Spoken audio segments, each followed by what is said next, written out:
오늘의 말씀은 히브리서 1장의 말씀입니다. 히브리서 저자가 누군지 모르지만 흩어져 있는 그리스도인들의 믿음을 굳건하게 하고 위로하기 위해 쓴 성경이 히브리서입니다. 그런데 그리스도인들이 믿음을 굳건하게 하기 위해서 반드시 알아야 할 것이 있는데 그것은 바로 예수가 누군지 알아야 합니다.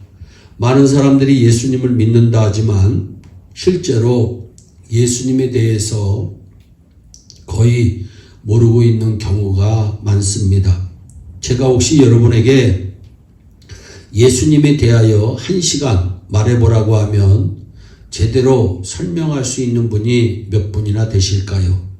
예수님을 믿으면서도 예수님과 친밀하지 않습니다. 이것이 얼마나 억울하고 안타까운 일인지 우리는 알아야 합니다. 예수님은 당신이 길이라고 하셨습니다. 이 말씀은 엄청난 말씀입니다. 예수님을 알면 인생이 보인다는 것입니다. 어떻게 살아야 할지, 어디로 가야 할지 보인다는 것입니다. 우리가 모르는 길을 갈 때 지도가 없으면 앞이 캄캄합니다. 답답합니다. 그러나 지도를 보면 갑자기 눈이 떼입니다. 안심이 됩니다. 장애물이 있어도 길이 보입니다. 가야 할 방향이 뚜렷하게 잘 보입니다. 우리가 모르는 길을 언제나 갈 때에 지도가 있듯이 우리가 인생길을 가는 데 있어서 가장 필요한 길 대신 예수님이 우리와 함께 하셔야 하는 것입니다. 그 예수님을 우리가 알면 알수록 우리에게는 인생이 보입니다.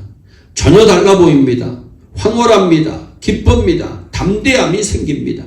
오중에 쓰는 사도 바울은 예수님을 더 알고 싶어서 모든 유익한 것을 다 배설물처럼 버렸다고 말씀합니다.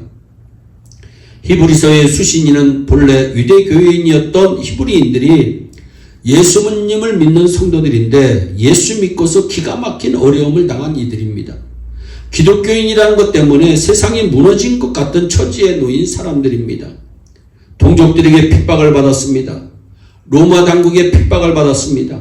그들 사이에서 죽음의 공포를 이기지 못하여 배교할 징조를 보이기 시작합니다. 교회를 떠나는 이들이 생겼습니다. 그 당시 마귀는 춤을 추고 있었습니다. 히브리서의 저자가 이 편지를 쓴 것은 이들이 체포된다면 로마가 제시하는 석방의 조건, 즉 예수 그리스도를 공개적으로 부인하는 것을 받아들일지도 모른다는 염려하는 마음을 가지고 쓴 것입니다. 한마디로 시급히 기독교가 유대교와 무엇이 다른지, 왜 이런 핍박을 당하면서도 예수님을 믿어야 하는지, 심지어 죽을지라도 예수님을 떠나서는 안 되는 이유가 무엇인지 권위 있고 명료하고 조직적으로 밝혀주어야 하였습니다. 그가 배교의 위기를 맞이한 그리스도인들에게 해줄 수 있는 가장 큰 격려는, 위로는 예수님이 누구신지를 드러내는 것입니다. 1절의 옛적에는 구약시대를 의미합니다. 예수님의 오심을 기준으로 구약과 신약이 구분됩니다. 그 구약시대에는 선지자들로 여러 부분과 여러 모양으로 하나님이 우리 조상들에게 말씀하셨습니다. 하나님은 우리와 대화하시기 원하십니다. 하나님은 우리 인간에게 끊임없이 다가오셔서 말씀하시고 자기 뜻을 드러내십니다. 아담에게는 메시아가 여자의 후손으로 오실 것을 알려주셨고, 아브라함에게 그의 자손으로 오실 것이라고 말씀하셨습니다. 야곱에게는 유다의 후손으로 오실 것을 알려주셨습니다. 다윗을 통해서 다윗의 자손으로 오신다는 것이 알려졌고, 미가는 그분이 베들레헴에서 태어나시리라고 하는 메시지를 전했습니다. 또 여러 모양으로 하나님께서 말씀하십니다. 천사를 보내서 말씀하시기도 하시고, 환상으로 보여주시는가 하면 꿈으로 말씀하시기도 합니다. 그렇게 여러 모양으로 말씀하시던 하나님이 2절에 이 모든 날 마지막에 아들로 우리에게 말씀하셨습니다. 모든 날 마지막은 말세라는 뜻입니다. 우리는 지금 말세를 살고 있습니다. 말세에 하나님께서 자기 아들을 직접 보내셔서 말씀하신 것입니다. 이 아들을 만유의 후사로 하나님은 세우셨습니다. 또 저로 말미암아 모든 세계를 지으셨다고 말씀하셨습니다. 3절에서 그가 하나님의 영광의 광채시라고 말씀합니다. 하나님의 속성 가운데 최고의 것은 영광입니다. 하나님의 영광 앞에 모든 피조물은 머리를 조아리고 그 영광을 찬송해야 합니다.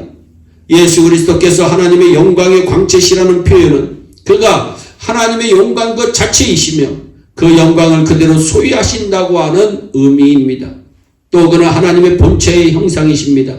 하나님의 존재를 그대로 가지신 분이시라는 뜻입니다. 그래서 아버지와 아들이 하나이시다라고 말할 수 있고 예수님께서 나를 본 자는 아버지를 보았다고 말씀하시는 것이 가능한 것입니다.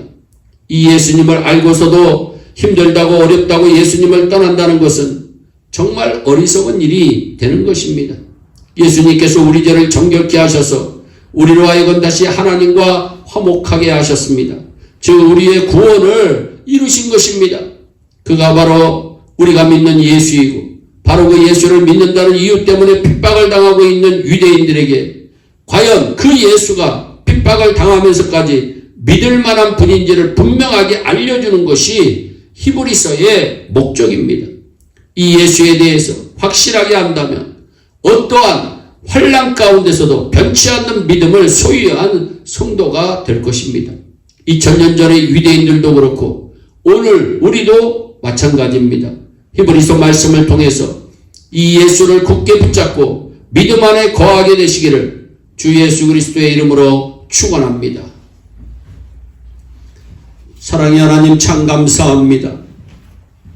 하나님 우리 모두가 예수의 이름을 붙들고 예수를 깨닫고 예수를 만나고 예수를 알면서 확신에 가득 차 믿음 생활 잘할 수 있도록 주여 말씀을 듣는 우리에게 은혜를 베풀어 주시옵소서. 감사하고 예수님의 이름으로 기도하옵나이다. 아멘.